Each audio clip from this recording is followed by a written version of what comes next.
Assalamualaikum warahmatullahi wabarakatuh. Eh, Semangat pagi rekan-rekan mahasiswa STE Surakarta yang saya banggakan. Berjumpa lagi dengan saya Nugroho Agung Cahyono selaku dosen pengampu mata kuliah perencanaan pajak UMKM. Pada sesi kali ini adalah sesi ke-6 dari perkuliahan dan topik yang akan kita bahas terkait pelaksanaan peraturan pemerintah nomor 23 tahun 2018.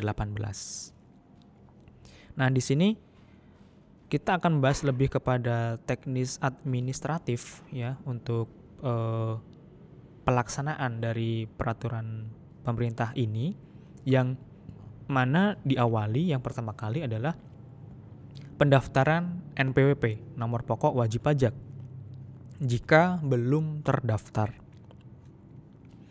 Kemudian di sini untuk wajib pajak orang pribadi, yaitu persyaratannya adalah fotokopi KTP, kemudian adanya surat pernyataan bermeterai dari WP yang menyatakan kegiatan dan lokasi atau tempat usaha. Kemudian untuk persyaratan bagi wajib pajak badan adalah yang pertama ada akte atau dokumen pendirian perusahaan, kemudian yang kedua fotokopi KTP dan NPWP salah satu pengurus, dan adanya surat pernyataan bermeterai dari salah satu pengurus yang menyatakan kegiatan dan lokasi atau tempat usaha. Jika dokumen persyaratan pendaftaran NPWP, OP ataupun badan telah tersedia dalam data elektronik pada basis data elektronik DJP, maka fotokopi persyaratan tersebut tidak perlu dilampirkan. Kemudian persyaratan tersebut langsung dapat disampaikan ke KPP, kantor pelayanan pajak, atau KP2KP atau semacam kantor penyuluhan dan konsultasi perpajakan. Nah, yang wilayah kerjanya meliputi tempat tinggal bagi wajib pajak orang pribadi ya sesuai KTP. Kemudian tempat kedudukan bagi wajib pajak badan. Jangka waktu kerja hanya 1 hari kerja untuk pelayanannya. Kemudian di sini wajib pajak juga bisa mendaftar melalui e-registration yang dapat diakses di e-rekpajak.go.id yang tampilannya bisa mungkin seperti ini di screen seperti ini. Kemudian untuk tata cara pelaporan yaitu jadi pelaporannya adalah pelaporan SPT tahunan bagi wajib pajak. Nah, di sini untuk cara pengisian SPT 1770. Nah, di sini bagi siapa? Untuk formulir 1770 adalah untuk WP orang pribadi. Nah, di sini di lampiran ketiga di SPT di lampiran ketiga di sini diisi di baris ke-16 di sini dengan kolomnya tertulis dasar pengenaan pajak atau penghasilan bruto diisi omset.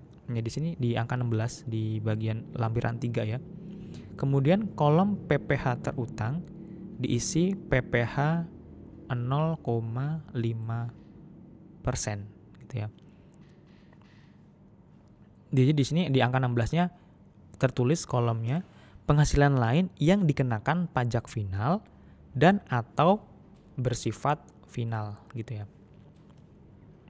Kemudian tata cara pembayarannya adalah kode pembayaran di sini kode akun pajaknya 411128 ya. Jadi ada 6 digit ya ini.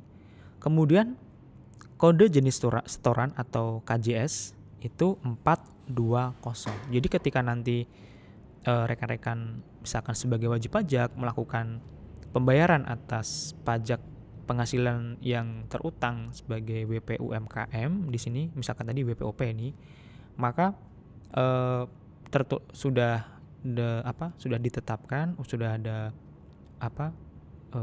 kodenya, kode akun pajaknya 6 digit 411128, kemudian diikuti 3 digit untuk kode jenis setoran atau KJS itu 420. Kemudian langkah-langkahnya pembayarannya membuat kode billing gitu ya. Kode billing di sini bisa mengakses di DJP online, yaitu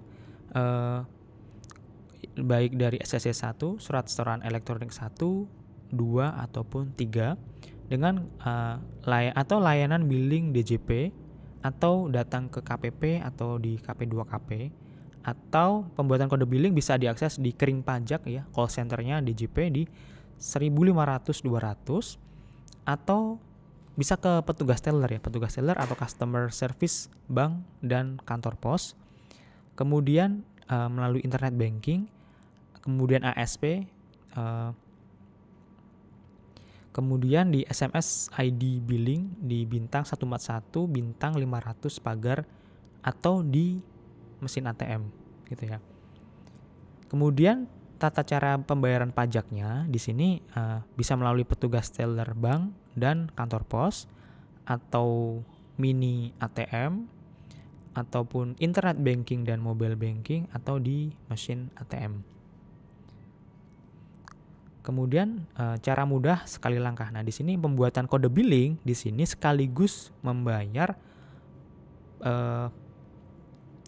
PPh final menurut PP 23 tahun 2018 ya, yang tarifnya 0,5% itu atas penghasilan bruto dengan mesin ATM. Nah, di sini kita berikan contoh-contohnya, misalkan nih kalau di Bank Mandiri. Nah, di sini misalkan nih misalkan langkah pertama itu masukkan PIN, kemudian pilih menu bayar atau beli, kemudian pilih lainnya, pilih penerimaan negara, pilih buat ID billing pajak, lalu masukkan NPWP, pilih jenis pajak PPh final bruto tertentu, masukkan masa dan tahun pajak, misalkan mau bayar di masa April 2021 berarti 04/2021 gitu ya.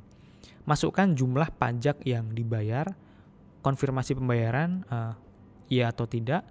Kemudian langkah terakhir adalah simpan struk ATM sebagai bukti penerimaan negara. Jadi tanda terimanya di sini adalah struk ATM dari yang muncul, yang keluar gitu ya.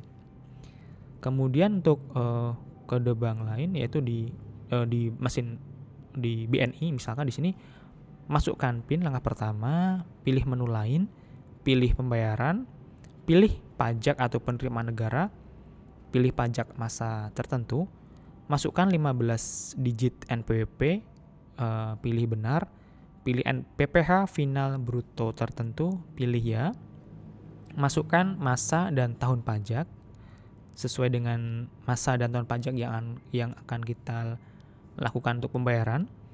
Pilih benar, masukkan nominal pajak. Kemudian pastikan ulang jika yakin pilih benar, dan terakhir adalah simpan struk ATM sebagai bukti penerimaan negara. Kemudian yang contoh lain dari Bank BCA di sini, yang pertama masukkan PIN, kemudian kedua pilih transaksi lain, ketiga pilih pembayaran, 4 pilih MPN modul penerimaan negara, kelima pilih pajak final bruto tertentu, kemudian masukkan 15 digit NPWP yang wajib pajak yang akan melakukan pembayaran, diikuti 2 digit bulan dan 2 digit tahun. Jadi misalkan contoh untuk masa Agustus 2018 gitu ya, berarti dari NPWP yang bersangkutan itu ada 15 digit, kemudian ditambah 2 digit misalkan Agustus berarti 08 dan 18 tahun 2018 gitu ya. Pilih benar, lalu pilih benar masukkan nominal pembayaran, pastikan ulang jika yakin pilih benar, dan terakhir simpan struk ATM sebagai bukti penerimaan negara. Dan demikian yang bisa saya sampaikan untuk tata cara pelaksanaan PP 23 tahun 2018, lebih ke teknis administratif pelaksanaannya, mulai dari pendaftaran NPWP sampai dengan tata cara pembayaran pajaknya gitu ya. Jadi lebih kurang cukup dimudahkan dengan adanya sekarang pembayaran bisa dilakukan secara elektronik, baik pembayaran maupun pelaporan perpajakannya pun juga bisa dilakukan dengan elektronik. Dan demikian yang bisa saya sampaikan untuk materi di sesi ke-6, dan harapan saya teman-teman tetap aktif ya, berpartisipasi aktif dalam diskusi online maupun dalam pengumpulan tugas dan sebagainya.